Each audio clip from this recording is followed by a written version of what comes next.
Hey everybody, Josh Sheridan here with the Barely Legal Podcast. They demand my alter ego, but I won't go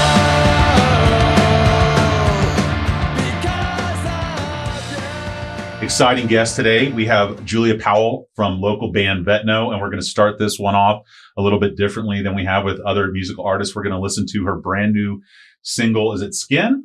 Yes. That's coming out October 2nd, which is Friday. Is that Friday? Yes. All right. Yeah. Cool. So we're going to play that and then we'll go from there. Go ahead.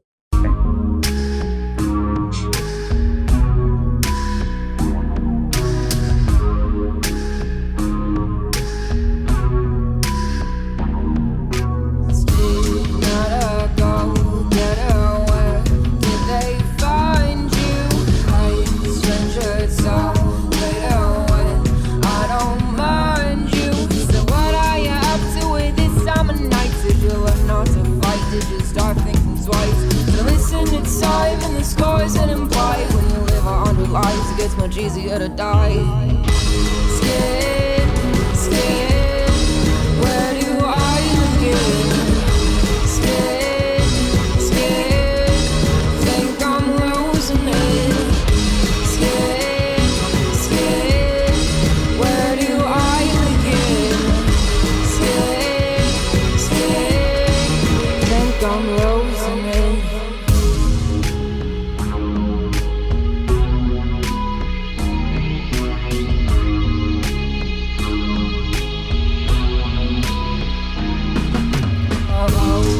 Found underground, where do they leave you? Over now, don't look down, they'll never see you. So what are you doing on this side of town? Did you forget the DC is safe to play ground? Run out of time if you want to survive. Wake up and look alive, animal eye. Skin, skin, where do I begin?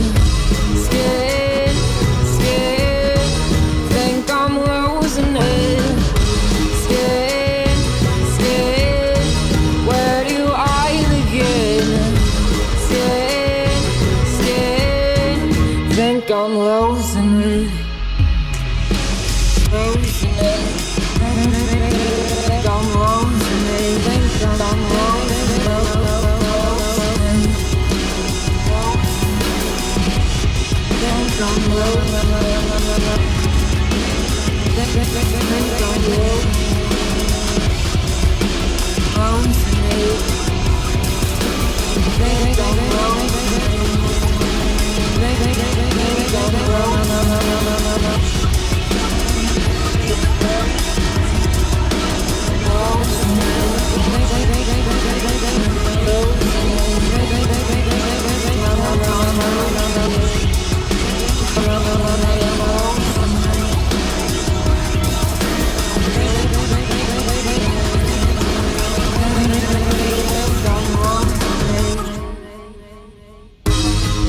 Skin, skin, where do I begin? Skin, skin, think I'm losing it.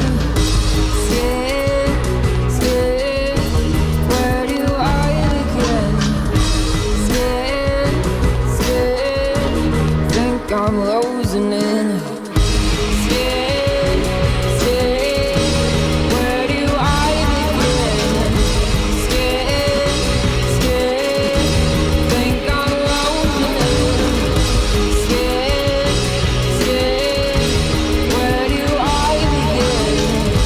Skin, skin, think I'm losing it. So we're back. Wow, that was amazing. I love it so much. I was in getting ready for talking to people who are going to come on the show. Some of them I've heard of before, some of them I haven't, and I'm relatively a new fan to Vetnough, but it's really right up my alley. I love the whole, I hear, tinges of Depeche Mode, Joy Division. I talked to you a little bit off air about PJ Harvey and some of the vocal stylings of Fiona Apple, but that's just badass. And it's so cool because it's really outside the lane of normally the people that are coming in here that I listen to. So Where did you come from? Are you a Florida person? Or are you? Yeah. Okay. Yeah, I was born and raised in Tampa. Lived here my whole life. Very interesting voice. Even in your talking voice, I can hear kind of a lower register. Yeah. That's very cool. Absolutely. Yeah. When I first started singing, it always kind of freaked people out. And you started at a pretty young age, if I recall. I got somebody was nice enough to kind of send me a cheat sheet on you. And I understand that you've been doing this since at least 16 years old. Is that right? Yeah. I started playing and writing music when I was really young, like elementary school. I started playing shows and doing open mics when I was, about 16. Now, did you have a musical family? Were you introduced to music by somebody in your family, or is this something you kind of came about on your own? A little bit of both. My mom has always been really into the arts. She was like a dance teacher. Oh, really? So what type of dance? Ballet. My wife is huge into ballet. Oh, She loves yeah? it so much. And ballet is it's amazing. So in a weird way, there's some crossover with your music in this. Ballet is, people think of it as their little kids go to ballet and they see on TV, but there's a very dark aspect of ballet. There's a dark history to ballet. A lot of the, modern ballet, there's a lot of interesting stories there, espionage and dark, stories to it. So I could see that kind of sensibility being passed to you through her. Yeah. Did she dance? I mean, she's a teacher, so I assumed that she danced. She doesn't anymore because she had 3 kids. But it's hard at. I mean, it's one of the really hardest hard on your body things to do physically ever. Yeah. She just teaches elementary school now, but she was a dance teacher for a long time, and she wanted me and my 2 sisters to be, have some kind of artistic hobby. Sure. So she was like, "You're going to learn to play an instrument," So are your sisters older, younger? Are you in the middle? They're both much older. Oh, really? Yeah. So how was that? Did you feel like an only child growing up? So how much older are they? My oldest sister is 9 years older than me, and my middle sister is 7 years older than me. So not crazy older, but they were out of the house for a good portion of your by the time I was in middle school, they were living in dorms. Now, did they have any impact on the type of music that you listened to, or not at all? No. So when I left law school, I joined a partnership over in St. Pete, and it was with one of my friends from law school, and his sister, who was 10 years older, was huge into British, like it was always the Smiths, Echo and the Bunnymen, Joy Division, all that kind of stuff. And it pretty much completely structured his taste in music. So I always had this interest in, is it your parents? Is it your siblings? Is it that you couldn't relate to kids your age, so you found that kind of world in music? I know where I fall. I was an only child. It wasn't my parents at all. So I don't like dealing with people, so I go in my room, put my headphones on, and that's where it all comes from. I think it was really similar for me. When I was a kid, I was kind of fucking weird, So I would definitely watch a lot of movies and kind of listen to a lot of music and just kind of do a lot on my own. I was a very and music that you were into back then. Definitely old classic horror movies. I would watch them with my dad sometimes. He got me into it, which so my mom was. I wonder what you and Sinclair have in common. Yeah. Yeah, I know, right? It's so weird. Yes, he stares at horror movie posters on the wall. Right. No, but a lot of The Shining and the classic Amityville horrors, all stuff like that I would watch when I was younger, which probably fucked me up a little bit, but it's fine.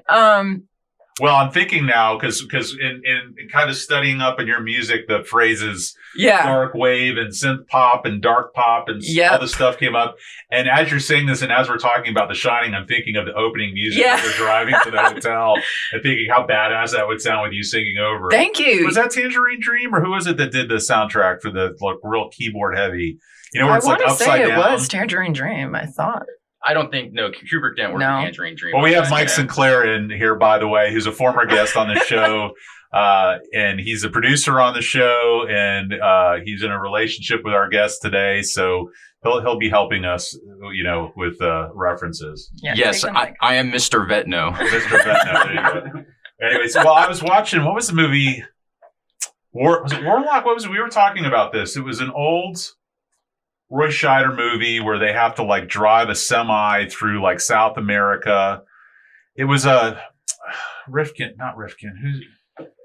Friedkin, the sorcerer, maybe? Sorcerer, that's what it was. Tangerine Dream did the soundtrack to that, and then also did it to the Keep, that early Michael Mann movie. So this isn't going to be his interview. I'm sorry. It's okay. No, it's all good. No, Take but your anyways, time. talking about The Shining, that type of dark, heavy keyboard type of music is definitely the vibe that you have going in the background. It definitely influenced me. I was really into all of that. How old were you when that was taking hold of you? Oh God, like 9, That's awesome. 10, like elementary school. I love a 9-year-old listening to watching Yeah. The Shining and listening to that type of music. No, absolutely, yeah. And I, like when I was a kid, I was really into like Green Day and like, Green Day is bands like that. Green Day is a huge entryway drug for Oh, a lot yeah. of musicians on here. I'm a little bit older than most of Absolutely. the people who come on, but almost anybody who taught themselves to play an interest that's like younger than 40, Dookie somehow was what taught them to play guitar bass. For me, it was Insomniac. Okay. The album Insomniac by Green Day, just like, I was obsessed with it. I had like a poster of it at like 10 years old. I was just really into it. I wanted to be Billy Joe Armstrong, so I learned how to play guitar and it was great. I owe a lot of my interest in music to Green Day. What are some of the other bands from that time? From that time, I listened to a lot of the Black Keys. Okay. I still do. I still like them a lot. I think that band, they kind of suck in retrospect, but like All American Rejects. Okay. Remember them? I was really into them when I was a kid. Paramore, being a girl, I was like, oh, Hayley Williams. God, I'm trying to think. Those are the ones that stand out. I don't remember everyone else. Right. I started listening to Depeche Mode at a very young age too. Yeah, right. All right. So, any bands in high school? Did you perform in high school at all, or was it more just kind of, figuring out what you like, writing, that kind of stuff? I was just solo. So I've kind of come full circle. Now that I'm solo again. What does that look like? It was weird. It was like kind of folky, like acoustic music. And where would you play? Just like open mics around the area. I would do some shows like at like restaurants, like background music. Did you ever do the Yeomans on Davis Island? Yeah. That open mic? That seemed to be an open mic that was quite popular. I was talking to John Nowicki from the Holy Terror last week. Yeah. And they were kind of ubiquitous there. What were some other open mics around the area that you played? I don't think they're open anymore, but there is Beer and Brownies, Sacred Grounds, again, not open anymore. Okay. Boba in up by the USF area. Okay. They have a good open mic. I'm trying to think, it's been so long. No, that's so fine. Yeah. So how long did that go for? A couple years, and then I was in this band that was like a blues rock band. Really? What was that called? It was called the Henleys. They're still active, actually. Okay. So I was in that for a while, and Alabama Shakes type blues rock, or kind of, Black Keys-y type stuff. Yeah. Okay. And then I started Vetnough with, one of the original members, Carlos Reyes, and we just kind of transformed into this dark wave thing, and now I've gone solo. From that type of music. I was just like, I'm going to do a complete 180 here. Yeah. But now I've gone solo, so it's a lot more like electronic. Is Vetnough a solo act, or did you go solo from Vetnough? I'm Vetnough now. You're Vetnough, okay. Yeah. Because in looking at it, it looked as though there was some band members. I don't know if they continue on or if it's a rotating cast or how that works. No, it's just me now. Like some, like Google takes a long time to catch up and all that. Yeah. But no, now, Vetnough is just my solo thing. So, listening to the music, are there instruments on it, or is it more, setting up beats through the computer, or how is it that you're creating the background for that? Yeah, so in the older stuff, when I had band members, it was instruments. I was playing guitar, we had a drummer, we had a keyboard player. But now, since Comeback Crows, which is my most recent single that's out, it's mainly electronic. Okay. I mean, there'll be a little guitar here and there, but it's mostly like me and my producer, Sean Leonard, like making shit happen on keyboard. Have you performed live in that setup yet, or was this all kind of happening during COVID? It's all been happening during COVID. Do you have some idea in mind of what a live performance will look like? Yeah, absolutely. So obviously just me. Yeah. But I'll be singing, and I have a whole like light show that I'm going to be setting up. So it's going to be more of like a kind of like a visual experience Yeah. rather than just like me up there singing. That would be boring. Have you you know? started booking shows yet, or? I haven't. I'm way too paranoid about COVID. Well, that's just it. So I just Yeah. announced today we're gonna try to do our first show on December 12th at Crowbar, Okay. where I'm putting on a lot of the guests who have been on up till the point of picking this. Yeah. I already think I'm almost filled up for next year if Oh, someone lets me nice. do it. Yeah. But yeah, I mean, everybody's like, I'm not sure we want to announce yet. I'm not sure we're 100% on it. And not only that, I'm not sure I want to do it if it can't be like it used to be. Like if it's a bunch of people sitting at tables 20 feet apart, It's going to be weird. it's going to be, like doing a stand-up gig at a church or something. You're not going to be, it's going to be very hard to get in the harmony of it all. So let's talk about kind of the inspiration for this, the writing for this. Like, Sure. Are you writing all the time, and how do you write? Are you pen and paper on the phone, singing in your phone, like in the studio? How does that work? Yeah. So the way that I'm writing now, I pretty much write constantly. I do go through weird phases where like I won't write for like a month and then all of a sudden Does that I'll scare write. you? Do you worry like it's dried up or anything like that? No, I'm so used to it now. It's like I have this weird like cycle with it. Like I won't write for a little while and then there'll be a couple weeks where I write like 5 or 6 songs just like all at once, So I'm used to it now. But more recently, I've been writing a lot more. I think, especially just because of COVID, there's nothing else to fucking do. That's true. I would guess for a number of different reasons, both from the perspective of it freeing up your time, but also if you need some dark subject matter to write songs about, you've got it. Now's a great time. Just a bounty of it available. You can look anywhere and probably have 10 different songs. Oh yeah. Yeah. So how much of it is autobiographical? How much of it is more abstract and just trying to achieve like a sense or a feeling? Like tell me about what mark you're trying to hit with your lyrics. Yeah. So it's pretty much 100% like introspective. Okay. A lot of the time. I don't really tend to write about anything directly. I more try to create like I see it as, like a mood kind of. Yeah, like I'm trying to score a scene in the movie.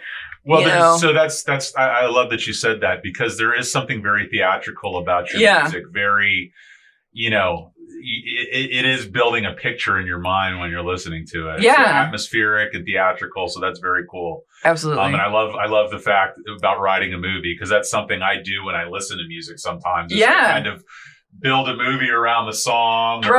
Or so that's interesting. I love that there's kind of a visual aspect of it, which is really cool too. Cause I think, hasn't Mike done like 1 or 2 videos? Oh, he's done a ton of videos. I saw a couple. We're coming up on 10. They were so badass. I mean, the kind of mixed media aspect of you guys working together it's a very cool situation. So, have you done an LP yet? I know that there's like a couple singles and then an EP that I saw. Do you have something coming out or? That's what I'm working on right now. Okay. How far are you along in that process? Almost done. Are you really? Almost done? Yeah. I am planning to have it 100% done by the end of October. Okay. And then it'll probably come out around New Year's. That's awesome. Awesome. So all the I'm really songs are stoked. written? Oh yeah. They're all recorded? They're all recorded. We're just finishing some of the production now. Where do you guys record? Do you do it at home or do you do it at different studios? So I record, I record all the instruments at home, just in my bedroom. Right. And then I take it to my producer, Sean, who's in Tallahassee. Oh, wow. Okay. And I go up there to get like a really good recording of my vocals because obviously he has a whole studio set up, fancy mics, all that. And then he, goes in and does like the fine tuning, making sure everything sounds right. Like he comes in on a production mindset and makes it sound better than I did, Right. Well, it sounds amazing. Very professional. Thank you. I want to say spit and polish, but I don't mean that in a bad way. Like sometimes it can be too antiseptic, too clean. Right. I'm not saying that, but it really sounds amazing. Like, thank you. Yeah. And it's funny because, so I'm a big Deftones fan and they have a new album that came out last week and I'm in love with it. But a lot of my friends like Elliot Mayo and Dmitry Stoyanovich and some other people. Like I'm hearing all these people talking about the mixing on it and the recording of it. Yeah. And not that it wasn't quite on point. It's funny because my ears aren't trained that way. Right. So, I don't hear a lot of that stuff that probably the more trained hear. But when you're listening to your stuff, trying to figure out what you want it to sound like, is there something that you're going for? Is it just really clean vocals or your vocals up front or what, how would you describe that?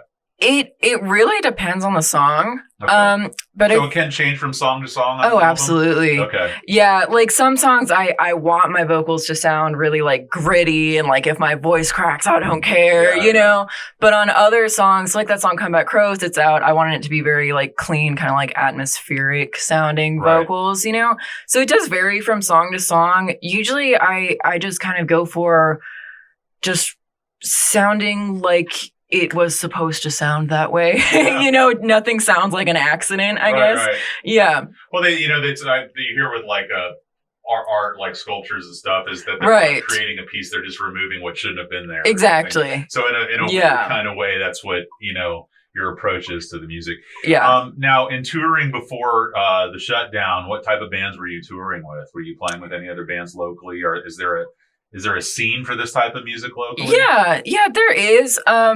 I think that, I don't know of any other artist that sounds exactly like I sound, which is good, I guess. But yeah, there are some other like dark wave, synth wave bands. A lot of time though with local shows, you just kind of get thrown on a show with whoever, like it just depends. Well, it seems to me that there could be I don't want to call it a danger, but there's a whole other part to like electronic music that's kind of more, and I'm going to age myself now, like ravey or that type of thing. Yeah, like EDM. Yeah, so this is not that. This is a different world from that. How would you define the differences between the two if you could? So I would say EDM is much more like this is made to do Molly too. Yeah, and my stuff is like almost more, I mean, like in Billie Eilish's lane, where she's a very like dark poppy. It is electronic, Not that I sound like Billie Eilish, but I would put my stuff more towards that than Dead Mouse. An amazing ballet to your music. Thank you. That would be super great. Cool. Like I think of like Black Swan, like dark, bloody ballet with some cool. I would love that. You want to produce that music video? Yeah. Let's do it, man. I'm going to help you. See, we'll put a call out for ballet I got dancers. Ideas. I've always thought of having an aerialist. Oh yeah, do a video like on the ropes. Yeah, they do all that stuff and that. So my daughter is 6, and we've been on a Greatest Showman run. Have you seen that movie? No. So it's okay, but there's a really badass song that's in there that I've been listening to on repeat. But there's a whole rope scene with it that's pretty cool, and I could see it a darker version of your type of music. So, So as far as plans when COVID kind of lets up, aside from the album, are you going to tour behind the album? Oh, absolutely. And in Florida only, or are you going to go up to New York or go? Because I mean, I could see you playing really big up in the Northeast. Yeah. I would love to do like a full East Coast tour. That's definitely something that I want to get on. Do you have a label? Do you have that sort of stuff? I don't. It's all me and my producer right now. So, but I've managed to get a lot done. So I'm confident. Sure. I mean, you've gotten a long way with that. Yeah. I mean, the sound of it, again, not to keep, kicking a dead horse. It's okay. It's very marketable, I think. Thank you. And I mean that in a good way, not like a commercial, I could see it being something that would really grab hold and take hold and people would listen to. I hope so.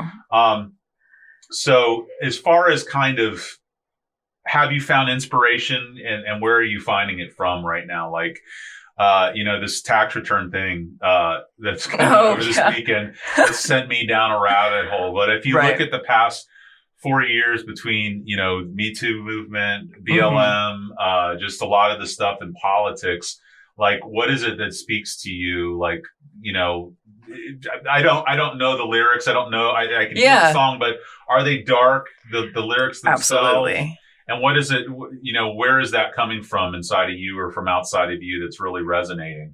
Yeah. So a lot of my inspiration comes from like what's beyond that? Like when you see all these things happening in the world, like why are those people doing those things? Like what's wrong within themselves that this is happening? Right. You know, and that they're acting this way and feeling the need to go on all these like power trips and all this, you know. So that's what I write about a lot is like, what the fuck is wrong with people? What the fuck is wrong with me? Sure. You know, and kind of that's why I said it's very introspective. Is I do write like in first person a lot, even though it might not really sound like that sometimes. Right.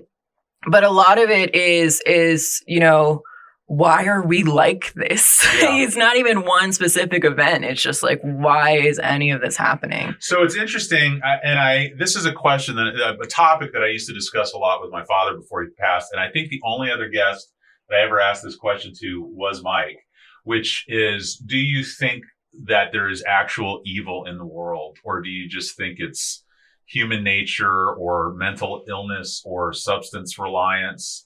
You know, because I can tell you as a former prosecutor, as a defense attorney who has for going on 20 years dealt with people who have been charged with crimes, usually Oz is not behind the curtain. There's not this dark, sinister, they had a fucked up childhood. They got hooked on this, or they were beaten, or they were sexually abused. And exactly. It just left untreated or however you want to call it, for a period of time, it just manifests into this issue, you know? And so it's easier for people to portray, you know, whatever as evil, you know? Right. You watch these old movies, we talk about old movies from the 80s, it was always Russians, you know, the Russians were evil. Yeah. And then in the 90s and 2000s, it was always the Arabs, they were evil. Right. But they leave out the part where, like, we've gone over there and done a bunch of horrible shit to their villages and families to forward our interests. And, you know, there was a documentary that came out about a decade or two ago. I think it was called Why We Fight. And it starts off with Eisenhower talking about the potential future dangers of the militarization of the United States and how a lot of things that we perceive as acts of terror on our country are actually payback for things that we never knew. Yeah.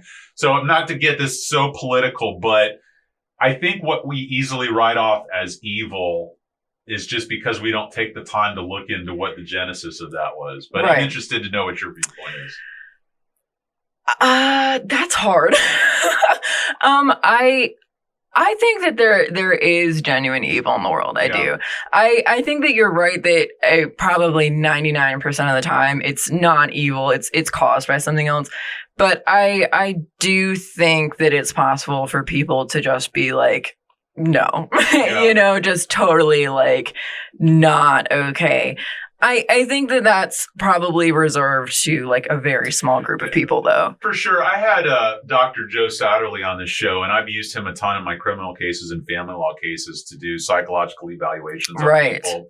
And he said there are some people who just don't have a conscience. They just don't have that in them, and it's not anything that happened to them. It's just how they were born. So that does exist. It was interesting. I had attorney Lori Chain on here, and she was a public defender for both Bobby Joe Long and for Eileen Wuornos, who were two of the most popular serial killers. Yeah. And she told me about sitting in the rooms with them, talking to them about their case, and how just they're not even playing from the same script as everybody else. Right.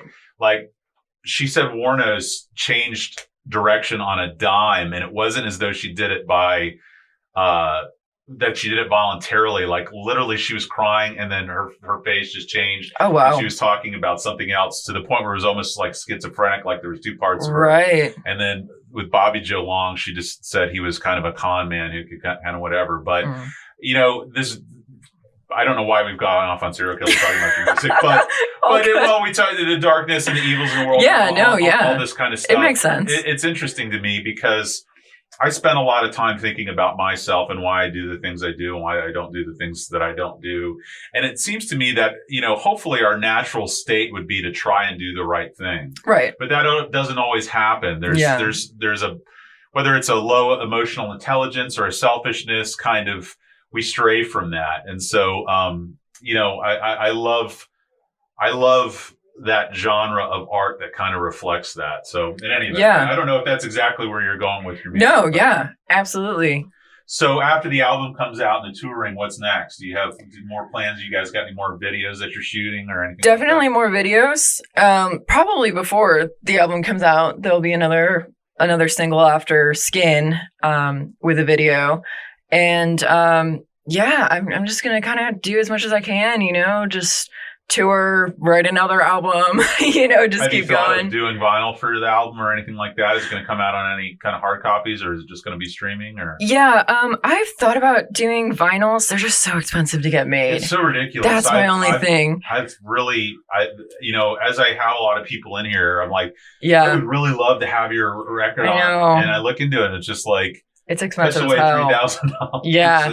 And I would have to do like a pre-order Yeah. or something, so I know Makes how sense. many to make. Like I might do something like that.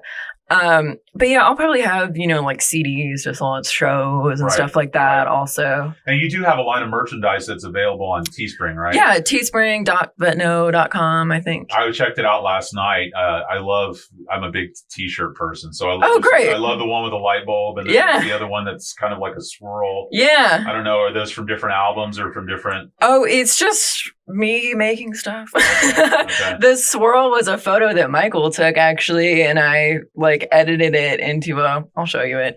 You don't even know what it is? Yeah. Nice.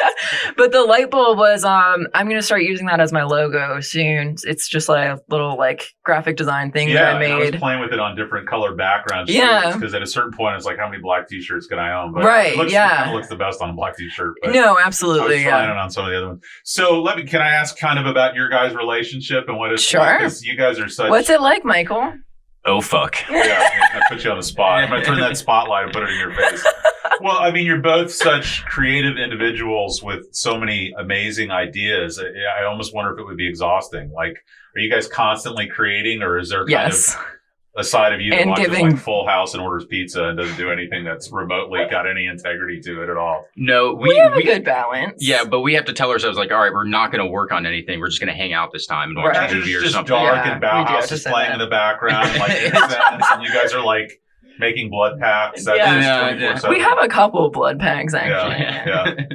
Well, I mean, you do very much the visual part of your. Well, let me put it differently. Your driving kind of conduit for creativity is visual arts, whether it's a lot of the stuff you do with Ballet and Andrew, and then the videos that you're doing for people and all that kind of stuff. But you also, I know you did a movie for DeGeorge that just came out recently, and then you also did the Steppenwolf one just come out recently. That comes out October 1st on the New Harvest Moon. Okay. The Lonesome Wolf film is coming out.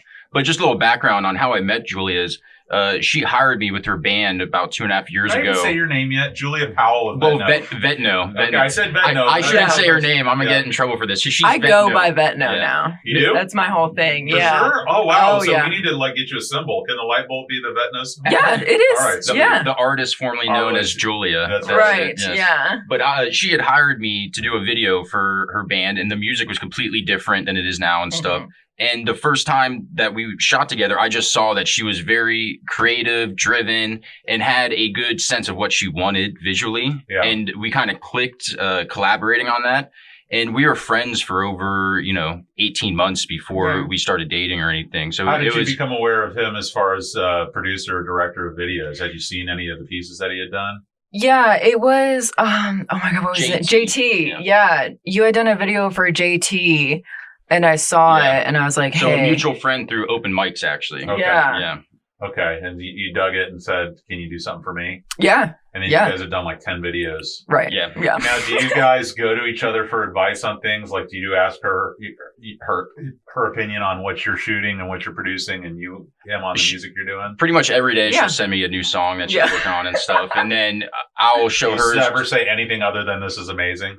You better not. I say things that are factual. That's Okay. it. I'll just say like that. It just happens to be amazing. Right, or, Right. or like if I think like a beat is faster or something, I'm like, oh, that's kind of a fast beat. You know what I mean? Yeah. But we're not here to critique each other to the point No. where it's like down talking. Like that's not helpful at all. Yeah. You know what I mean? It's always constructive criticism. And I'll show her some of my videos and be like, I don't know if I'm super thrilled with this. And I think the other day you're like, well, you should just make it darker. And I made it darker and it worked better. And it was just like, well, it's awesome because she has that background in film. And I trust her eye a little bit. Well, you guys definitely have a shared taste. Or a shared vocabulary. It's also like, I'm a musician who's into film. So when I look at his stuff, I'm still looking at it as a consumer. Right. And he's a filmmaker who's into music, but he doesn't play music. So he's looking at it as a consumer. So it's like we get what a normal person will think from each other, since we're interested in it, but it's not like we're not in the same career, you know? Right. I think it's great. Have you guys, aside from a video, thought like have her do a soundtrack to a movie, or like have you guys thought of? Yeah, that's in the works actually, and that'll be something maybe next year that I film. But she's already made a song for me that kind of is inspiring it. So it's nice. I do that with Achilles too, where I'll have the music beforehand before I even start filming. And one, I can edit to the music already, and it just helps me inspire. But because I the drive thing, I don't want to gild the lily there, but I could definitely see like a Nicholas Winding Refn or a Denis Villeneuve type of. She has said she wants to do some synthy stuff, and that new Dune movie's coming out. Yeah. I can just picture that type of music. My producer Sean is so stoked about the new Dune movie. He's like losing his shit about it. Well, yeah. I mean, I hope they pull it off. But I mean, the good news is it would be pretty hard to not improve upon the original movie. Right. So, yeah. Even though it had Sting in it. Well, it had. No, Sting, yeah. But with the David Lynch version. Yeah. But you're not going to make everyone happy with Lynch something is another like that. director that I can see in your yeah, absolutely. Yeah, I got to show her more Lynch, the creepy, surreal vibe, I think. For sure. The next music video we're going to do for her song Leech is going to have that type of creepy vibe to it and stuff. Yeah. Well, if you need a creepy, my wife's not creepy, but if you need a ballerina to make her creepy, she would be amazing. She's tall and very awesome. dark features and that would be kind of cool. So that would be awesome. I like that you're casting her out. You're her casting agent. Her as the creepy you're her ballerina. manager Sorry, now. Babe, not the creepy part. You're just creepy because you married me, but the ballerina part. You're the creepy part. I'm the creep in that whole scenario.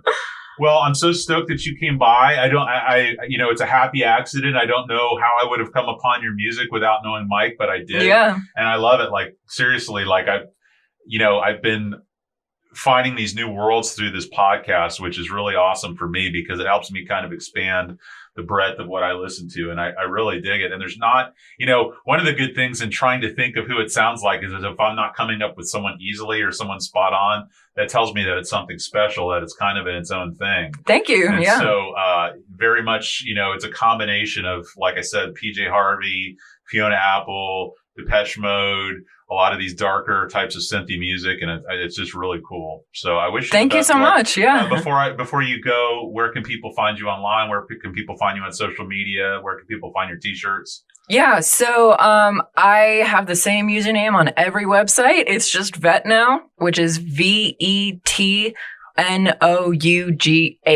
We got to talk about that name. So. Oh, sure. Yeah. So. Okay. Tell me about where that name came from. Yeah. So have you ever seen the movie Frank? I think I have, but I think I was intoxicated. Sure. Yeah. You have to be for that movie. Yeah. So it's this movie about this kind of failed musician, and he finds this band. Everyone in the band is like batshit insane. The singer wears like a fake like paper mache head. Yeah. So he joins this band, and then they go to an island in the middle of nowhere to record their album, and the name of the island is Vetnough. Okay. So I just kind of stole that. That's awesome. And that's my name awesome. now. I love it. Yeah. So on October 2nd, when it comes out, what services can people listen to it on? It'll be everywhere. iTunes or Apple Music, I guess now. No one uses iTunes anymore. Spotify, YouTube, SoundCloud, wherever you listen to music. Yes, Bandcamp. Yep. Awesome. Thank you, Julia, so much for coming on. I really enjoyed it. I love that new single. Thank you. Mike's going to post-production it in at the beginning so you can hear it more clear without us talking over it. But very cool. Thank you again. Yeah, thanks for having me. All right.